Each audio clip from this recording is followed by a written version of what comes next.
શ્રેણિકના પ્રકારો વિશે આપણી ચર્ચા ચાલી રહી હતી. તો તેમાં વિકર્ણ શ્રેણિક વિશે આપણે અભ્યાસ કર્યો. હવે એનાથી વિશેષ આપણે ચોરસ શ્રેણિક વિશે જોઈશું. તો ચોરસ શ્રેણિક કોને કહેવાય? તો ચોરસ શ્રેણિક એટલે કે એમ ક્રોસ એન પ્રકારનો કોઈ શ્રેણિક હોય, તેમાં એમ અને એનની સંખ્યા સરખી આપેલી હોય. ફોર એક્ઝામ્પલ તરીકે A11 12 up to A1 AM1, A21 22 up to AM2 up to AM1 M2 up to AMN. આ M ક્રોસ N પ્રકારનો શ્રેણિક આપ્યો છે. આમાં જો આ હાર અને સ્તંભ બંનેની સંખ્યા સરખી હોય તો આ શ્રેણિકને ચોરસ શ્રેણિક કહે છે. એટલે કે M અને N બંને સરખા હોવા જોઈએ. M = N એટલે આ શ્રેણિકને ચોરસ શ્રેણિક કહે છે. ઉદાહરણ તરીકે તમને ચોરસ શ્રેણિકના ઉદાહરણ હું આપું છું. 1 5 7 9 આ બે હાર અને બે સ્તંભ એટલે 2x2 પ્રકારનો શ્રેણિક છે. એટલે કે આની અંદર બે હાર અને બે સ્તંભ બંનેની સંખ્યા સરખી આપી છે. એટલે એવું જરૂરી નથી કે 2x2 તમે લઈ શકો છો. તમે 1 2 3 4 5 6 7 8 9 આ જે શ્રેણિક લખ્યું છે તે શ્રેણિકમાં 3 હાર અને 3 સ્તંભ આપ્યા છે. એટલે 3x3 3x3 પ્રકારનો શ્રેણિક છે. હવે 2x2 3x3 4x4 5x5 6x6 7x7 એવી રીતે n ક્રોસ n પ્રકારનો ચોરસ શ્રેણિક મળી શકે છે. અથવા m ક્રોસ m પણ તમે લઈ શકો છો. હવે ચોરસ શ્રેણિકથી આગળ શૂન્ય શ્રેણિકનો એક પ્રકાર છે શૂન્ય શ્રેણિક. તેના વિશે આપણે ચર્ચા કરીશું. શૂન્ય શ્રેણિક કોને કહેવાય?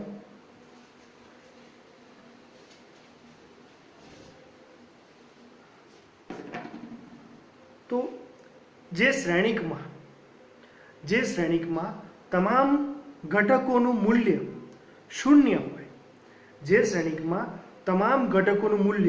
શૂન્ય હોય, તેવા શ્રેણિકને શૂન્ય શ્રેણિક કહેવાય છે. એ શ્રેણિક 2x2 પ્રકારનો પણ હોય, 3x3 પ્રકારનો પણ હોય, 4x4 પ્રકારનો પણ હોય, 5x5 પ્રકારનો પણ હોય, m×n પ્રકારનો પણ હોઈ શકે. એટલે કે 0 0 0 0 આ 2x2 પ્રકારનો છે. 0 0 0 0 0 0 0 0 0 આ 3x3 પ્રકારનો છે.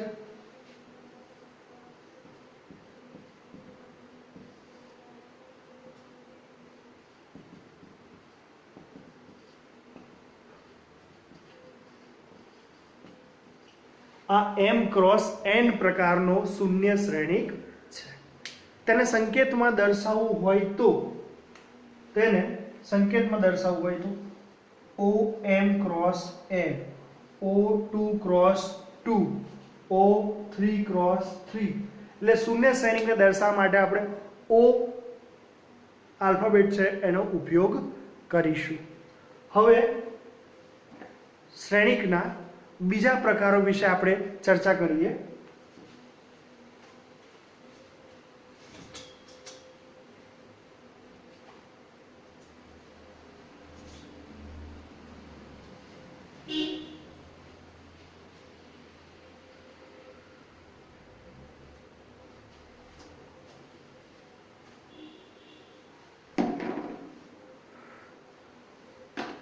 તો આપણે અહીંયા શું શું જોયું? તો પહેલું જ આપણે જોયું છે હાર શ્રેણિક, સ્તંભ શ્રેણિક, વિકર્ણ શ્રેણિક, શૂન્ય શ્રેણિક અને ચોરસ શ્રેણિક વિશે આપણે ચર્ચા કરી. હવે આપણે પરાવર્ત શ્રેણિક વિશે ચર્ચા કરીશું.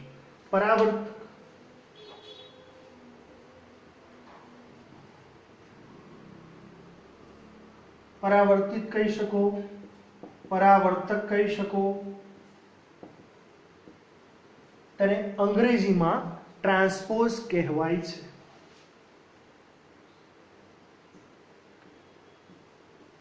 Transpose matrix. તો પરાવર્ત શ્રેણિક કોને કહેવાય એવો તમારા મનમાં પ્રશ્ન ઊભો થાય. તો પરાવર્ત શ્રેણિક એટલે કે જે ચોરસ શ્રેણિક કે શ્રેણિક કોઈ પણ પ્રકારે આપે, ચોરસ આપ્યો હોય કે ચોરસ ના પણ આપ્યો હોય, તે શ્રેણિકને હાર અને સ્તંભની અદલા બદલી કરવાની. એટલે એ કેવી રીતે? તો એક ઉદાહરણ લઈને તમને સમજાવું કે એક ઉદાહરણ છે a ઇઝ ઇક્વલ ટુ 1 2 3 4 5 6 7 8 9 10 11 12. આની અંદર 1 2 3 ત્રણ હાર છે, 1 2 3 4 4 સ્તંભ છે. એટલે 3x4 પ્રકારનો તમને શ્રેણિક આપ્યો છે. તો તમને એવું કહેવામાં આવે કે તેનો પરાવર્ત શ્રેણિક શોધો. એટલે એ બીજું, પરાવર્ત શ્રેણિકની નિશાની એટલે કે એની સંજ્ઞા, તેની સંજ્ઞા a રેઝ ટુ t. આ t શેના માટે ઉપયોગ કર્યો છે? t ફોર ટ્રાન્સપોઝ શ્રેણિક છે. એટલે t શેના માટે ઉપયોગ કર્યો છે? ટ્રાન્સપોઝ માટે. એટલે a રેઝ ટુ t પરાવર્ત શ્રેણિકની સંજ્ઞા છે. તમે a ડેશ પણ યુઝ કરી શકો છો. હવે મેં વ્યાખ્યાની સમજૂતી આપી તમને ત્યારે કહ્યું હતું કે હારને સ્તંભમાં અથવા સ્તંભને હારમાં, એટલે કે હાર અને સ્તંભની અદલા બદલીની આપણે ચર્ચા કરી હતી. તો આ હાર જે આપી છે એને સ્તંભ જે છે, આ સ્તંભને આપણે હારમાં લઈ લઈએ. 2 6 9 3 7 11 4 8 12. તમે જોઈ શકો છો કે 1 2 3 4 જે હારમાં હતું એ સ્તંભમાં આવી ગયું છે. 5 6 7 8 જે હારમાં હતું તે સ્તંભમાં આવી ગયું છે. 9 10 11 12 જે હારમાં હતું તે સ્તંભમાં આવી ગયું છે. એટલે દરેક હારના ઘટકો સ્તંભમાં આવી ગયા છે અને એવું કહી શકાય કે સ્તંભના ઘટકો હારમાં આવી ગયા છે. એટલે હાર અને સ્તંભની અદલા બદલી થઈ ગઈ છે. માટે આ જે શ્રેણિક મળ્યો છે એ આપણને આપેલા શ્રેણિકનો પરાવર્ત શ્રેણિક મળ્યો છે અથવા તો ટ્રાન્સપોઝ શ્રેણિક મળી ગયો છે. હું 100% ખાતરીથી કહી શકું છું કે આ ટોપિક તમને કમ્પ્લીટ ખબર પડી ગઈ છે. હવે આગળ આપણે વિશેષ ચર્ચા કરીએ. તો પરાવર્ત શ્રેણિક પછી આવે છે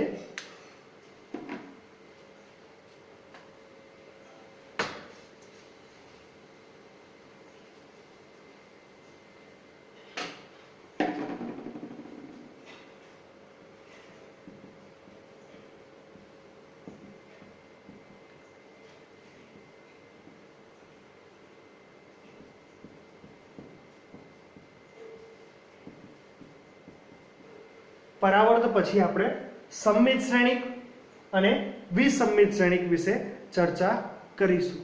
તો સૌપ્રથમ આપણે સંમિત શ્રેણિક વિશે ચર્ચા કરીશું. તો સંમિત શ્રેણિક કોને કહેવાય એવો તમારા મનમાં પ્રશ્ન ઉત્પન્ન થવો જોઈએ. તો સંમિત શ્રેણિક એટલે કે જે પણ શ્રેણિક તમને આપ્યો હોય, એ શ્રેણિકમાં તેના ઉપર તમે એ શ્રેણિકનો પરાવર્ત શ્રેણિક શોધો છો, એટલે કે ધારો કે તમને કોઈ એ શ્રેણિક આપ્યો છે, શું આપ્યો છે? 1 2 2 અને 4. શું આપ્યો છે? 1 2 2 અને 4. આ એક પ્રકારનો શ્રેણિક તમને આપ્યો છે. હવે તમે તેનો પરાવર્ત શ્રેણિક શોધો છો, એટલે a⁻t શું મળે છે? હાર ને સ્તંભ, અને સ્તંભને હારમાં લઈએ તો 1 2 2 અને 4. આ તમે જોઈ શકો છો કે બંને શ્રેણિક સમાન છે, બંનેમાં કોઈ ડિફરન્સ જોવા મળતો નથી. બંનેમાં કોઈ પણ પ્રકારનો ડિફરન્સ તમને જોવા મળતો નથી. હાર અને સ્તંભ બંને કેવા છે? સરખા છે. તો અહીંયા શું કહી શકો તમે? તો કે a = a⁻t, a = a⁻t, અથવા તો a⁻t = a. જો આ ઘટના સંભવિત થતી હોય તો આપેલો આ શ્રેણિક સમમિત શ્રેણિક છે તેવું તમે કહી શકો છો. ક્યારે કહી શકાય? કે એ જે શ્રેણિક આપણને આપેલ છે તેનો તમે ટ્રાન્સપોઝ એટલે કે પરાવર્ત શ્રેણિક શોધો છો, મેળવો છો, અને બંનેનું મૂલ્ય તો શ્રેણિકનું મળે જ નહીં, બંનેની સંખ્યાઓ, બંનેના ઘટકો, બંને શ્રેણિક જો સમાન થતા હોય તો આપેલો શ્રેણિક સમમિત શ્રેણિક છે તેવું કહી શકાય. હવે સમમિત શ્રેણિકથી આગળ વિસમમિત શ્રેણિક વિશે પણ આપણે ચર્ચા કરીએ.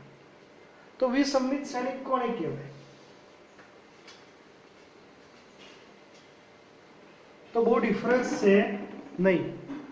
સમમિત શ્રેણિક અને વિસમમિત શ્રેણિકમાં બહુ ડિફરન્સ છે નહીં. એમાં એવું આપ્યું છે કે કોઈ ઉદાહરણ લઈને તમને સમજાવું. ઉદાહરણ એટલા માટે લેવાનું કે જેથી કરીને તમને વિશેષ માહિતી મળી શકે છે. ઉદાહરણનો આશય જે હોય છે અમારો કે તમને વિસ્તૃતમાં માહિતી અમે આપી શકીએ. હવે વિસમમિત શ્રેણિક એટલે તો કે વિસમમિત શ્રેણિકમાં એની અંદર એવું હોય છે કે કોઈ પણ શ્રેણિક તમારો હોય છે. આ ઉદાહરણ લઈએ a, એક આપણે ઉદાહરણ લઈએ છીએ a. આ જે ઉદાહરણ છે એ ઉદાહરણ વિસમમિત માટે યોગ્ય ઉદાહરણ છે. વિસમમિત શ્રેણિકમાં એવું કહેવામાં આવ્યું છે કે તમે કોઈ પણ પ્રકારનો શ્રેણિક હોય એ શ્રેણિકનું તમે ટ્રાન્સપોઝ મેળવો છો, જ્યારે જે શ્રેણિક તમને આપ્યો છે એનો તમે ટ્રાન્સપોઝ મેળવો છો અને બંનેની કિંમત a⁻t - એ તમને આપેલું થાય.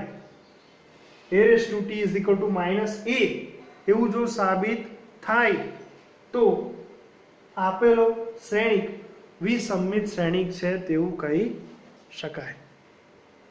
ત્યારે તમે એવું કહી શકો કે આપેલો શ્રેણિક વિસમમિત શ્રેણિક છે. કેવી રીતે? તો આનો a⁻t આપણે શોધીએ તો શું થશે?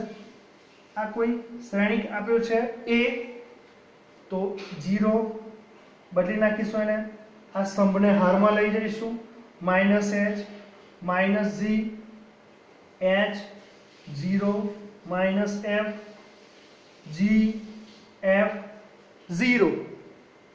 a⁻t આપણે શોધી લીધો છે કે 0 - h - g h 0 -f g f 0. હવે આમાંથી આપણે માઇનસ કોમન કાઢીશું તો શું થશે?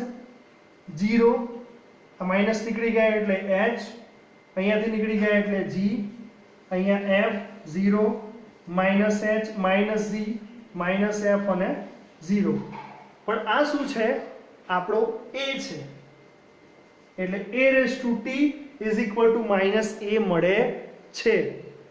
તો આપેલો શ્રેણિક વિસંમિત શ્રેણિક છે તેવું કહી શકાય।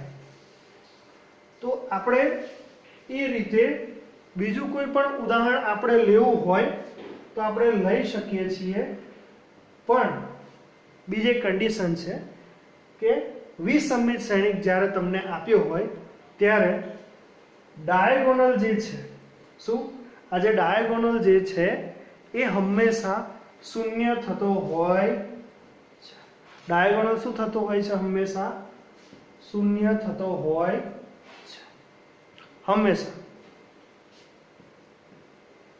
તો વિસંમિત શ્રેણિકની વ્યાખ્યા તમને એવું કહે છે કે જે શ્રેણિક તમને આપ્યો હોય છે એ શ્રેણિકનો જ્યારે તમે ટ્રાન્સપોઝ શોધો છો અને ત્યારે તમને જે કિંમત મળે છે એ કિંમત a⁻t બરાબર -a મળતી હોય છે, બરાબર?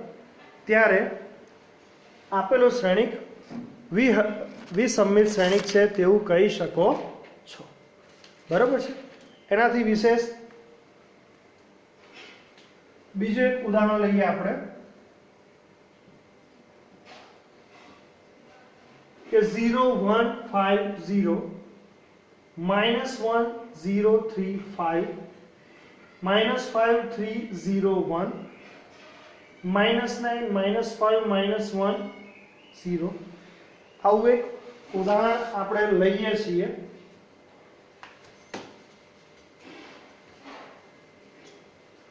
આ કોઈ a છે આપણો। હવે એનું a⁻t શું થશે?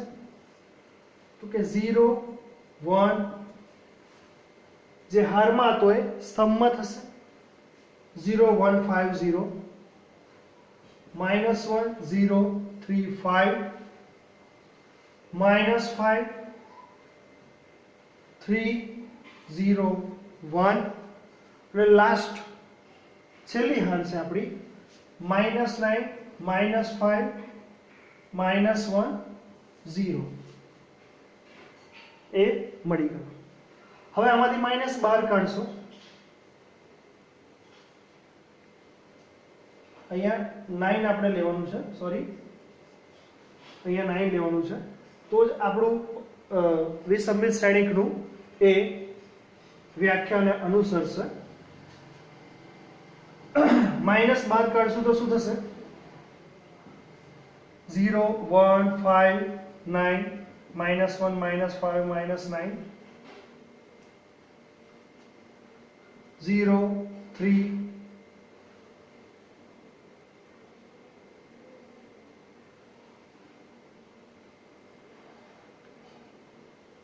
5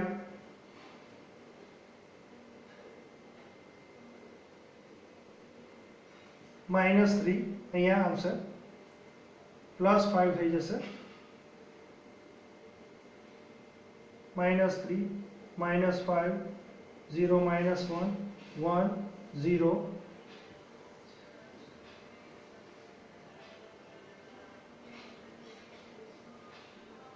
આ પ્રમાણે તમને મળી જશે।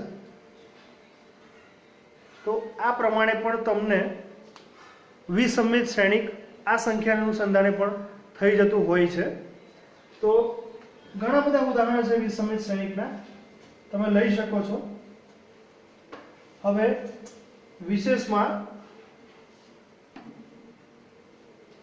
વિસંમિત શ્રેણિક પછી તમે આગળ જુઓ તો એક અગત્યનો ઘટક આપણો રહી ગયો છે, જે મેં હવે ચલાવવાનો છે મારે જ્યારે અગત્યની બાબત આવે છે। વ્યસ્ત શ્રેણિક તમે જાણો છો,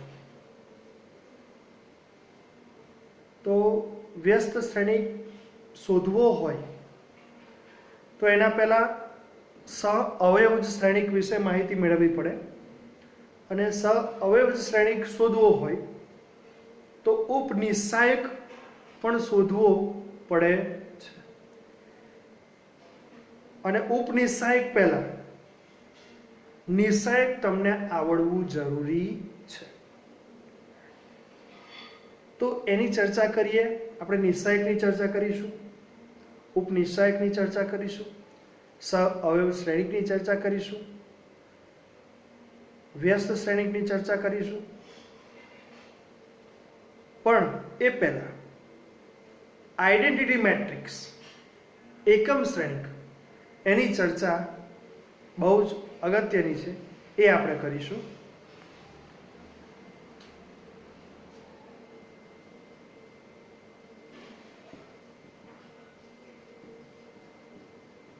એકમ શ્રેણિક એટલા માટે જ મેં રેડ માર્કરનો યુઝ કર્યો છે. Identity matrix. આઈડેન્ટિટી મેટ્રિક્સ કોને કહેવાય? જેમ સરવાળા માટે 0 હોય છે તટસ્થ ઘટક, ગુણાકાર માટે 1 હોય છે, એ જ પ્રમાણે અહીંયા શ્રેણિકમાં પણ આઈડેન્ટિટી મેટ્રિક્સનું મહત્વ રહેલું છે. આઈડેન્ટિટી મેટ્રિક્સનો સરવાળો કોઈ પણ મેટ્રિક્સ સાથે કરશો તમને એ જ મેટ્રિક મળશે. અહીંયા એવું તમારા મનમાં પ્રશ્ન આવે કે આઈડેન્ટિટી મેટ્રિકનો સરવાળો કોઈ પણ જોડે કરો તો એ જ મળે, એ વસ્તુ સ્વાભાવિક છે, પણ નથી. એવું નથી, કેમ કે આઈડેન્ટિટી મેટ્રિક્સમાં શૂન્ય ઘટકો છે નહીં.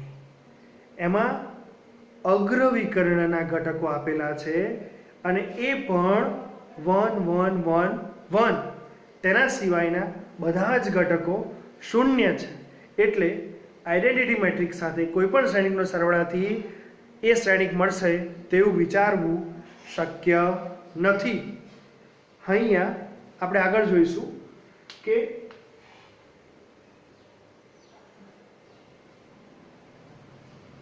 વન 0 0 0 1 0 0 0 1 આ 3x3 પ્રકારનું મેટ્રિક્સ છે. અને આમાં આ જે અગ્રવિકર્ણ આપ્યું છે એમાં 1 1 1 આપ્યું છે. એની ઉપરના બધા ઘટકો શૂન્ય છે, નીચેના બધા ઘટકો શૂન્ય છે, પણ વિકર્ણમાં દરેકની કિંમત 1 1 1 આપી છે. તો આ 3x3 પ્રકારનો એકમ શ્રેણિક છે. અથવા તો 2x2 પ્રકારનો 1 0 0 1 એ 2x2 પ્રકારનો એકમ શ્રેણિક છે. 1 0 0 0 0 0 0 1 0 0 0 0 0 0 0 1. આ પ્રમાણે n×n પ્રકારનો પણ એકમ શ્રેણિક છે, પણ ચોરસ શ્રેણિક હશે, એ ખાસ યાદ રાખવું. હવે એનાથી વિશેષ થોડુંક અગત્યનું છે કે ત્રિકોણીય મેટ્રિક્સ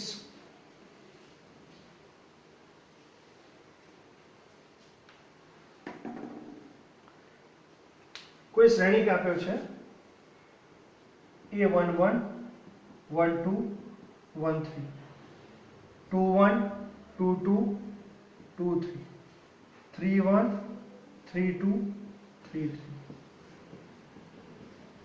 આ 3x3 પ્રકારનો શ્રેણિક છે. આ શ્રેણિકની અંદર કન્ડિશન તમને આપવામાં આવે કે i લેસ ધેન j હોય ત્યારે aij ની કિંમત 0 થાય. એટલે હાર નાની અને સ્તંભ મોટા, ત્યારે aij ની કિંમત શું થઈ જાય? 0 થઈ જાય. એટલે પહેલું આપણે જોઈએ તો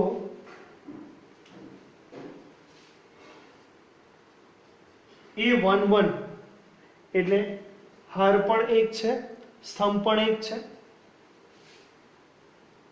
A12 એટલે હાર 1 અને સ્તંભ 2 છે, હાર 1 અને સ્તંભ 2 છે. તો aij ની કિંમત શું થઈ જાય છે? 0. પછી હાર 1 અને સ્તંભ 3 છે, એટલે aij ની કિંમત 0. A21 અહીંયા હાર 2 છે અને સ્તંભ 1 છે, એટલે 0 થાય નહીં. A22 હાર અને સ્તંભ બંને અહીંયા સરખા છે. A23 એટલે 2 હાર અને 3 સ્તંભ, તો તો એઆઈ જેની કિંમત શું થશે? 0. A31 તો હાર 3 સ્તંભ 1 થશે તો એનું મૂલ્ય 0 નહીં થાય. A32 અને A33 એટલે તમે જોઈ શકો છો કે આ જે ડાયગોનલ આપ્યો છે એ ડાયગોનલથી ઉપરના પાર્ટમાં ત્રણે ત્રણ કિંમતો 0 મળે છે. બરાબર. આ એક ત્રિકોણ બને છે, ટ્રાયંગ્યુલર બને છે. તેને કન્ડિશન તમને એવી આપી છે I less than j aij is equal to 0 તો તેવા પ્રકારના મેટ્રિક્સને નિમ્ન ત્રિકોણીય મેટ્રિક્સ કહે છે, એટલે લોઅર ટ્રાયંગ્યુલર મેટ્રિક્સ કહે છે. બીજી કન્ડિશન તમને એવી આપી હોય કે I greater than j તો aij is equal to 0 મળે છે. એટલે આનાથી ઉલટું થશે. શું થશે? તો એની અંદર I less than j માં ઉપરના ઘટકો 0 મળતા હતા, I greater than j માં નીચેના ઘટકો 0 મળશે. તો એનું સ્વરૂપ કેવું મળશે? A11 12 13 22 23 A33 0 0 0 આ ટ્રાયંગ્યુલર રચે છે. એટલે આ જે મળ્યું I greater than j aij is equal to 0 આ જે સ્વરૂપ મળ્યું તેને ઉર્ધ્વ ત્રિકોણીય મેટ્રિક્સ, ત્રિકોણીય શ્રેણિક કહે છે. તેને અપર ટ્રાયંગ્યુલર મેટ્રિક્સ કહે છે. અને જો ઉપર અને નીચે બંને જગ્યાએ 0 મળતું હોય અને ખાલી ઓનલી વિકર્ણ મળતો હોય તો તેને વિકર્ણીય શ્રેણી કહે છે અથવા તો ત્રિકોણીય શ્રેણી કહે છે. વિકર્ણ શ્રેણી વિશે તો આપણે અગાઉ ચર્ચા કરી છે, પણ આના વિશે પણ આપણે વિસ્તૃતમાં માહિતી અત્યારે લઈ લીધી. આમાં તમે કોઈ એક્ઝામ્પલ પણ લઈ શકો છો. એક્ઝામ્પલ તરીકે આના માટેનું કોઈ એક્ઝામ્પલ લઈએ આપણે. અહીંયા મૂકું છું તો તમને વધારે મોટા અક્ષરમાં દેખાઈ શકે. તો 1 5 9 7 8 6 0 0 0 આ નિમ્ન ટ્રાયંગ્યુલર મેટ્રિક્સનું ઉદાહરણ છે. અને ઉર્ધ્વ માટે આપણે અહીંયા લઈએ છીએ 7 8 9 10 11 12 0 0 0 આ ઉર્ધ્વ ટ્રાયંગ્યુલર મેટ્રિક્સ છે. ઓકે. બીજું એક લઈ લઈએ છીએ સમમિત શ્રેણિક અને વિસમમિત શ્રેણિક વિશે તો આપણે ચર્ચા કરી જ છે, પણ હર્મિશિયન શ્રેણિક અને વિહર્મિશિયન શ્રેણિક વિશે આપણે ચર્ચા કરી લઈએ. તો હર્મિશિયન શ્રેણિક કોને કહેવાશે અને વિહર્મિશિયન શ્રેણિક કોને કહેવાશે?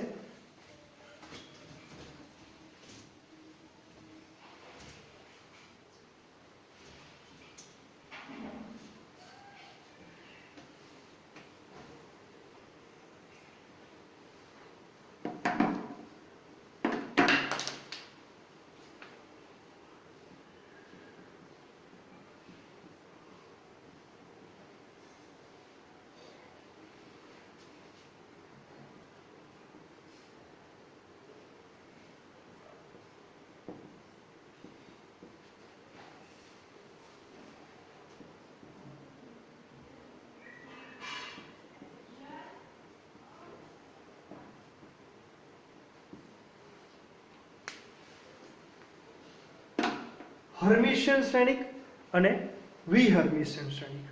હવે હર્મિશિયન શ્રેણિક સમજતા પહેલા આપણે અનુબદ્ધ શ્રેણિક વિશે ચર્ચા કરવી પડશે. અનુબદ્ધ શ્રેણિક કોને કહેવાય એવો તમારા મનમાં પ્રશ્ન ઊભો થાય. તો જો કોઈ શ્રેણિક તમને આપ્યો હોય કે કોઈ શ્રેણિક એ તમને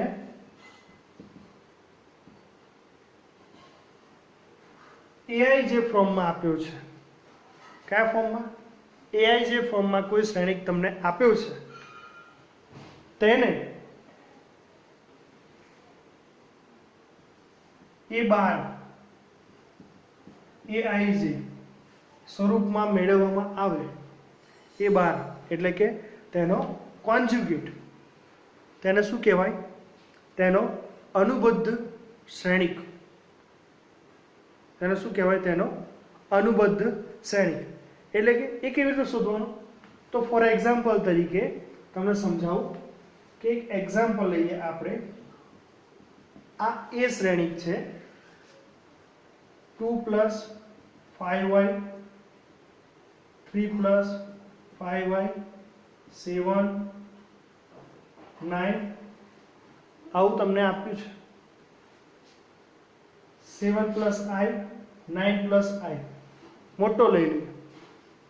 તો આનો અનુબદ્ધ એટલે તમે સંકર સંખ્યા ભણ્યા હશો, નહીં ભણ્યા હોય તો હું ભણાવીશ. સંકર સંખ્યામાં એવું આવે છે કે સંકર સંખ્યાનું સ્વરૂપ x + iy સ્વરૂપે હોય છે. તેનો અનુબદ્ધ શોધવામાં આવે ત્યારે x - iy થઈ જાય છે. એટલે ઇમેજનરી જે પાર્ટ હોય છે એની આગળની નિશાની બદલાઈ જતી હોય છે. તો અહીંયા શું થશે? એ જ પ્રમાણે શ્રેણિક શું મળી જશે? 2 - 5y 3 - 5y 7 - i 9 - i આ પ્રમાણેનું સ્વરૂપ મળી જશે. તે તેનો અનુબદ્ધ શ્રેણિક મળી ગયો છે. એટલે અનુબદ્ધ શ્રેણિક સૌપ્રથમ તમને ખબર હોવી અગત્યની બાબત છે. હવે આપણે જે ટોપિક પર હતા એ હતો હર્મિશિયન શ્રેણિક. એટલે હર્મિશિયન શ્રેણિક કોને કહેવાય?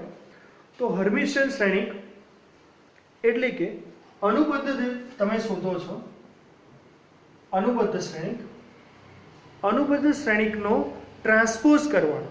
શું કરવાનું? અનુબદ્ધ શ્રેણિકનો ટ્રાન્સપોઝ કરવાનો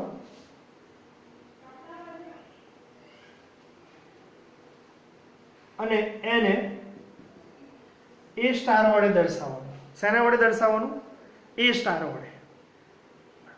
અને એ સ્ટાર જે મળે છે, એ સ્ટાર શ્રેણિક જે મળે છે એ સ્વરૂપ આપેલો જે આપણો એ શ્રેણિક હોય, જે શ્રેણિક ધાર્યો હોય, તમે એ ધાર્યો હોય, બી ધાર્યો હોય, સી ધાર્યો હોય, કોઈ પણ નામ નિર્દેશન તમે કર્યું હોય એના જેવો જ મળે. એટલે કે એ સ્ટાર ઇઝ ઇક્વલ ટુ એ આવું પોસિબલ થતું હોય તો આપેલો શ્રેણિક હર્મિશિયન શ્રેણિક છે તેવું કહી શકાય. ફોર એક્ઝામ્પલ તરીકે આપણે એક ઉદાહરણ લઈએ હર્મિશિયન શ્રેણિક માટે.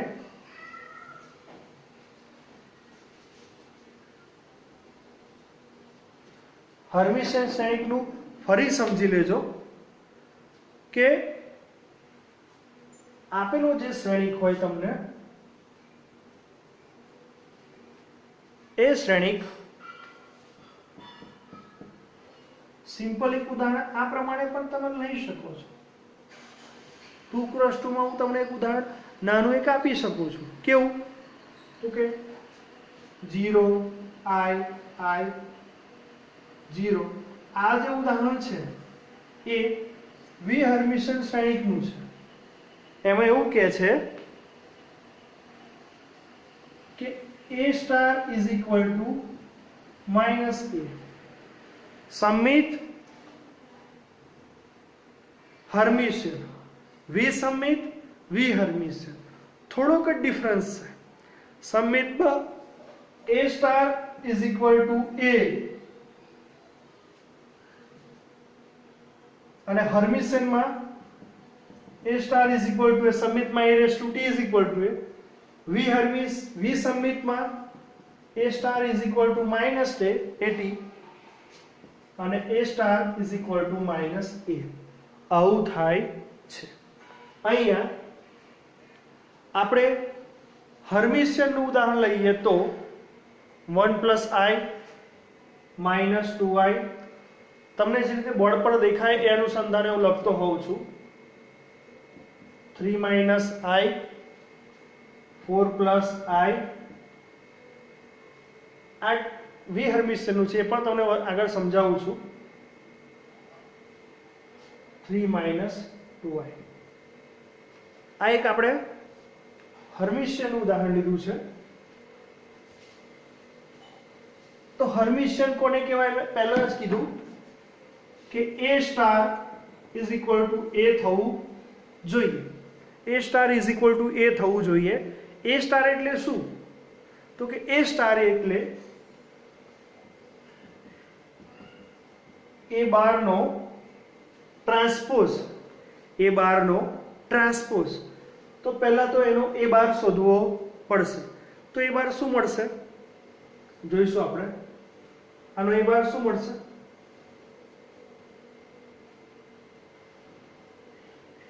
वन माइनस आई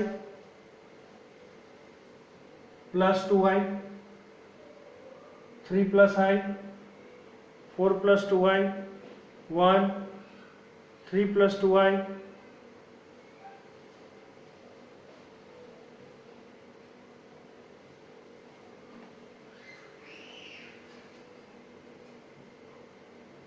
ये बाहर शोधो तो 1 minus I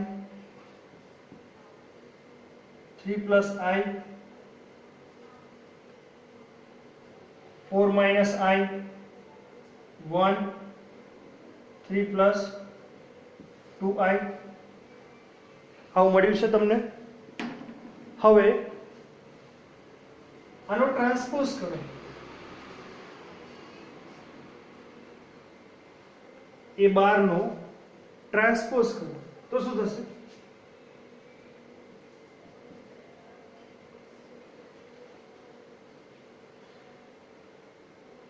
one minus I 3 plus I 1 2i 4 minus I 3 plus 2i આ પ્રમાણેનું એક સ્વરૂપ મળે છે. આ તમે એનો ટ્રાન્સપોઝ શોધ્યો છે, તમે એનો બાર શોધ્યો છે. બીજું વી હર્મિશિયનમાં આ પ્રમાણે મળે છે. તો તેનો ટ્રાન્સપોઝ શું થશે? 0 માઇનસ i 0. એનો ટ્રાન્સપોઝ શું થશે? 0 માઇનસ i 0. માઇનસ બહાર કાઢો તો માઇનસ બહાર લેશો તો 0i અને 0 એવું સ્વરૂપ મળશે. ઉપર લખું છું, તમને દેખાય નહીં.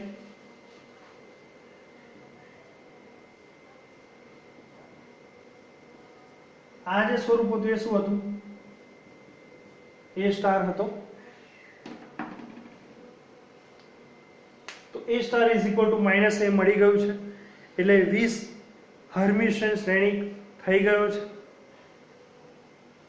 તો આપણું કહેવાનું તાત્પર્ય એટલું જ હતું કે સમમિત શ્રેણિક, વિસમમિત શ્રેણિક, હર્મિશિયન શ્રેણિક, વિહર્મિશિયન શ્રેણિકમાં જૂજ માત્રામાં તફાવત રહેલો છે.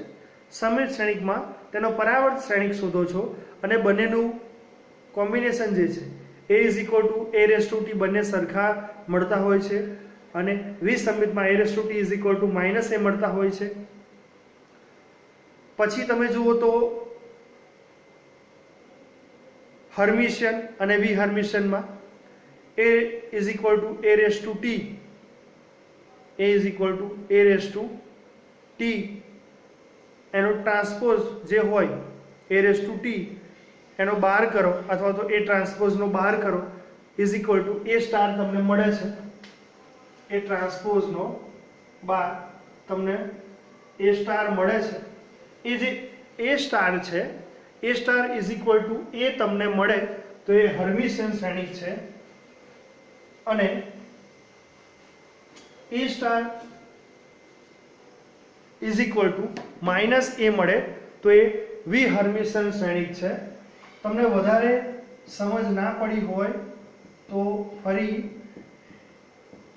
એક ઉદાહરણ ફરી લઉં છું તમારી વધારે સમજ માટે કે 1 2 પ્લસ i 2 માઇનસ i અને 3 એક શ્રેણિક છે તમારી પાસે એનો બાર કરું છું તો 1 2 માઇનસ આઈ 2 પ્લસ આઈ 3 આ પ્રમાણે મળે છે, ચેન્જ થાય છે, એનો બાર કર્યો છે. હવે એનો ટ્રાન્સપોઝ કરીશું. શું કરીશ? એનો ટ્રાન્સપોઝ એટલે a રેઝ ટુ t એ શું મળશે? તો 1 2 પ્લસ આઈ 2 માઇનસ આઈ અને 3. તો આ શ્રેણિક અને આ બંને શ્રેણિક સરખા છે.